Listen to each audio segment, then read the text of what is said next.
And we are back. You are chatting with John P. Today, we're going to be talking about a few watch brands that I hate.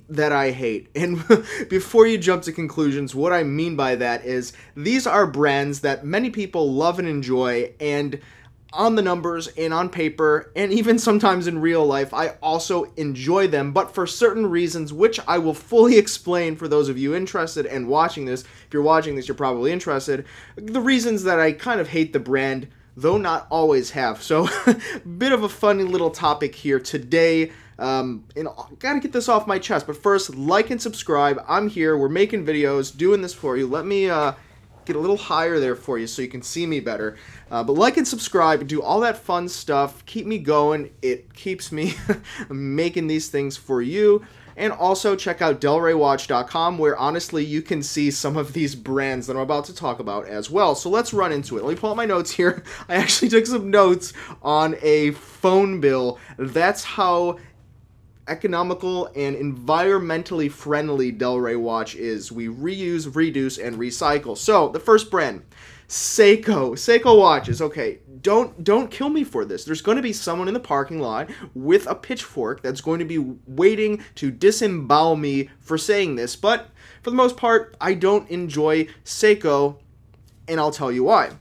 The watches, they are high quality many times, and also extremely high quality for the price. You just can't go wrong, and I would recommend them to most people.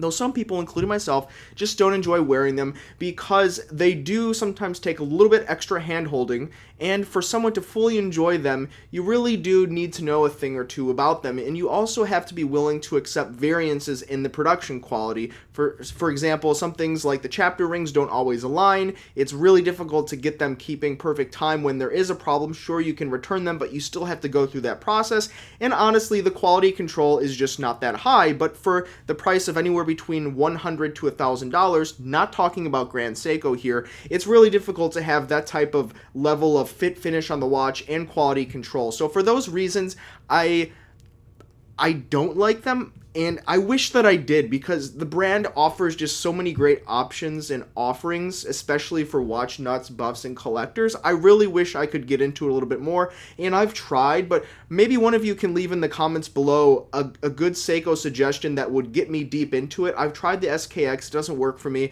I've tried some of the smaller options. Leave in the comments below. Do your best shot at getting me to be a Seiko guy. I really wish that I could be. I do. So next one, Panerai. I wore a Panerai for about 6 months. It was the 40mm version, right? I've got a 6.5-inch wrist. I can't wear anything larger than 40, and 40 sometimes pushes it, especially when I was wearing the Panerai. And here's the thing.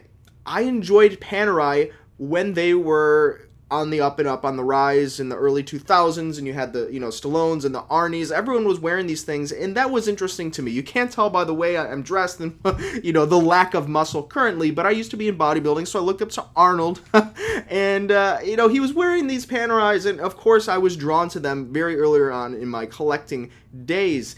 And so currently what Panerai, they're doing something interesting where they're making these high-end, uniquely crafted pieces out of materials like the Carbotex and some other materials that are kind of like more industrial and pushing the levels of technology on these pieces, and that's interesting, but it's raising up the retail prices, and it's just not that incredible of a watch, and I think you can do a lot better for the money. But what more so why I don't like Panerai currently is all of their watches kind of look the same. They've all got the same shape and size, and that is what is appealing to most people that are into Panerai. Panerai collectors are some of the most loyal watch collectors that I've ever seen, including Federico. Federico Talks Watches. It's a very strong knit, closely knit group of individuals that love the brand, the heritage, everything they're all about, and they love the design. And for me, the design just doesn't do anything. It's a little bit generic,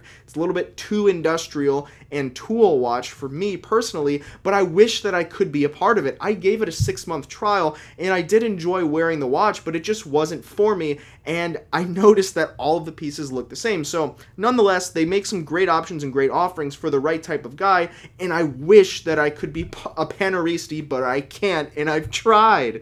Leave a comment in below, and by the way, if anyone suggests the Douai, I went to the boutique and tried on a Douai. I can't do it. there's Panerai, and then there's Panerai Junior, and that's the Douai, at least the Douai 38. So let's keep rolling on this list. The next brand, by the way, not totally crapping on Panerai. They do make some very nice watches. Breitling. Breitling watches. Breitling watches were some of the first watches that I ever got into. They were very attractive, especially for a younger guy. They made chronographs, they made dive watches. They were making interesting watches that were durable, rugged, and can be worn with a sporty lifestyle. That's a very attractive thing, especially for a younger guy. And also, Breitling meant something a little more than it does once upon a time.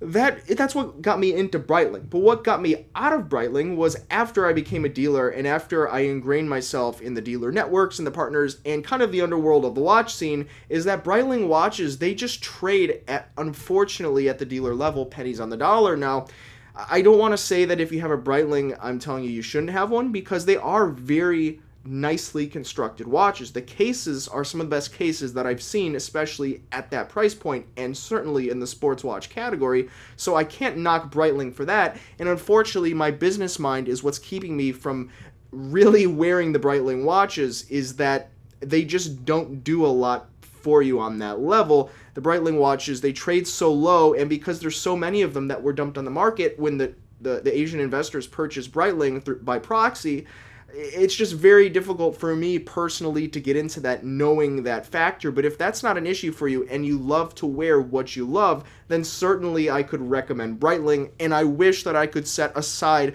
the fact that they trade for fractions of the retail prices and get back into Breitling. But the fact is, I just can't. And I also tried wearing a Breitling about a year ago for a couple of weeks, and I couldn't do it for that reason. But that's certainly my shortcomings and shortfalls when it comes to watch collecting, and I wouldn't want to place that upon you. So if you like Breitling, keep it up, keep going for it, but just know that that's the reason why I wish I could be part of the whole Breitling community.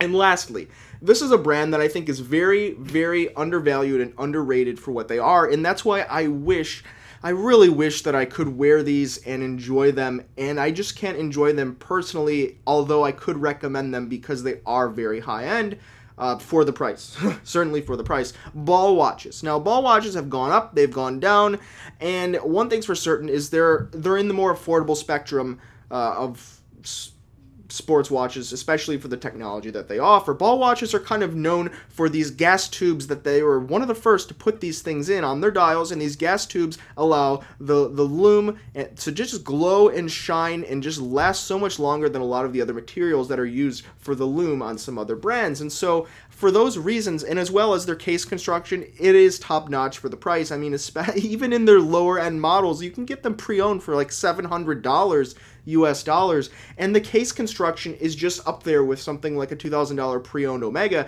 and for me that screams value and a no-brainer. But what I just can't get into it, I can't get into ball watches primarily because of just the lack of notoriety. Now, typically notoriety is not a big deal for me, but there's something about ball watches that just screams microbrand, and microbrand is something that I just don't get into. There's so many of them out there, and I'm sure there are some technologically very fine microbrands, but the whole microbrand community and the pop-ups and the watches, it's just not something that personally speaks to me, though I kind of wish I could get into it. But ball watches just screams microbrand for me, I believe, because of the mismanagement of the brand and the way that they cut out the ADs and started selling direct to consumers and kind of said, hey, F you, directly to the ADs, and angered all of them, and they immediately lost a very strong advocate, the dealers, for their brand, and they thought that they could take it on their own and sell directly to consumer, and they do, but now there's no discounts, and that's what sold ball watches in the first place, the grand discounts. And when you can get a watch with that type of quality at that type of price point, it's very attractive for some people. But once again, this is my business mind talking, and I have to say, I try to be unbiased in my watch collecting, but there's other parts of my brain that just keeps me from doing so. So for those reasons, I wish that I could get a little more into ball watches, but the fact that it is kind of like a micro brand in the way that it's treated currently and the notoriety just keeps me from doing so, considering there are some other options that are a little bit better and fit the bill of what I look for a little more. So, guys, I know this probably seemed a little clickbaity and a little bit of a dump on these brands, but I don't want you to think that. And in fact, all of these brands I can recommend for certain types of collectors, and I'll admit that I am an anomaly in the watch collecting world, as I was a collector and then turned dealer much later, so I have a little bit of an interesting perspective into this, and so I wouldn't necessarily say that what I am saying about these brands is gospel, but if you like what you heard or see here, check them out. They're all great options, especially some of these for newer collectors or a little more junior in the budget. So anyway, consider these. Guys, thank you for watching. This has been Chatting with John P. Make sure to like and subscribe, all that stuff, and we'll see you the next time we release one. Ciao.